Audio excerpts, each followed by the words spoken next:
ఒక తీర్మానం తీసుకున్నాను. అయితే నేను పూజలు చేసిన ఏ దేవుడు నా దగ్గరికి రాలేదు. కానీ అలాగని చెప్పి నేను మానేశానంటే అదే ప్రయత్నంలో నేను చేస్తుండగా చివరికి చిక్కి శల్యమైపోయాను. ఏమాత్రం కూడా నోటి నుండి మాట రాని పరిస్థితులకు వెళ్ళిపోయాను. అలాంటి పరిస్థితుల్లో ఇంకొకటే నాకు అనిపించింది ఏంటంటే, కరెంటు పట్టుకుని చనిపోదాం, నేను బ్రతకలేనని చెప్పేసి లేవడానికి ప్రయత్నం చేస్తే నా శరీరం ఈసారి బ్రతకడానికి కాదు కదా, చావడానికి కూడా సహకరించట్లేదు. ఎందుచేతంటే నా ప్రతి అవయవం పట్టేసి ఉన్నాయి కాబట్టి నేను లేవడానికి అవకాశం లేక అలా పడిపోయి ఉన్నప్పుడు ఎవరైనా వచ్చి ప్రార్థన చేస్తుంటే ఒకటే మాట చెప్పేవాడిని నేను, మీ ప్రభువుని నమ్ముకున్న వాళ్ళ గురించి నాకు బాగా తెలుసు. మీరు మొసల కన్నీళ్ళు నా దగ్గర కార్చొద్దు. ట్యాంకులో నీళ్లు ఉంటే ట్యాప్ నుంచి వస్తాయి, కానీ మీ కన్నీళ్ళు అయిపో. ఎక్కడ పడితే అక్కడ ఎవరి కోసం పడితే వాళ్ళ కోసం మీరు ఏడ్ చేసి వాళ్ళు బ్రతికి బట్ట కడితే మీ మతంలో లాగేసుకుని మీ కులంలో కలిపేసుకోవడానికి వస్తారు.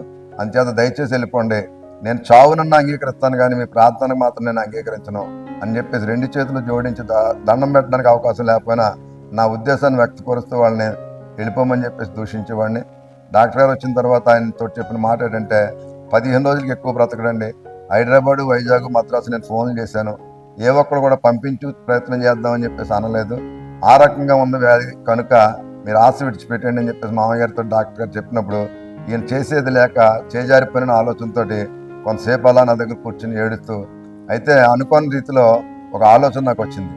యేసు ప్రభువుని నమ్ముకున్న వాళ్ళు చాలా నిష్ఠాగరిష్టమైన భక్తి చేస్తున్నారు, పాప జీవితం జీవించిన వాళ్ళు పరిశుద్ధంగా బతుకుతున్నారు, ఉన్నతమైన స్థితిలో ఉన్నవారు ఏమీ లేనట్లుగా అణిగిమనుకుంటున్నారు.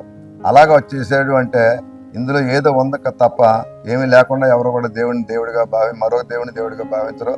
ఉన్న స్థితిని దిగజారిపోయి బతకరు కదా అని చెప్పేసి ఆలోచనకు వచ్చాను.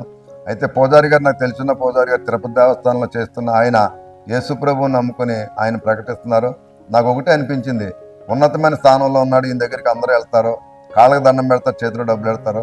అలాంటి ఉన్నతమైన స్థాయిని వదిలేసుకుని వాళ్ళు యేసుప్రభుని నమ్ముకోండి అని చెప్పేసి ఎందుకు యేసుప్రభు నిమిత్తం ప్రకటన చేస్తారు, ఏదో ఉంది అనే ఆలోచన వచ్చింది.